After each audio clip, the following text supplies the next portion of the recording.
Kantor Wilayah Direktorat Jenderal Bea dan Cukai Aceh akan mengirim sampel sejumlah produk usaha mikro kecil dan menengah atau UMKM Aceh ke Jeddah, Arab Saudi. Pengiriman akan dilakukan melalui pesawat Garuda Indonesia dan kantor Pos Indonesia pada pertengahan Maret mendatang.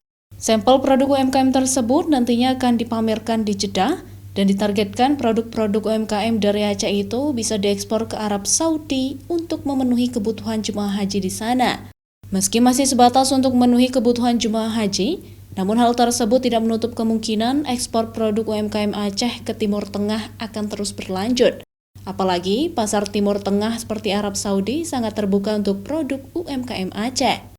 Kepala Bidang Fasilitas Kepabeanan dan Cukai Kantor Wilayah Direktorat Jenderal Bea dan Cukai Aceh, Isnu Irwantoro mengatakan, ada sejumlah produk yang nantinya akan dikirimkan ke Jeddah, diantaranya produk makanan ringan, bumbu masakan, olahan minuman, sarung, jilbab, kosmetik, hingga parfum. Yang sudah siap untuk produksi yang dengan masif dan banyak, sustainable-nya terjaga, kualitas juga bagus. Nanti kita kirimkan sampelnya ke Jeddah.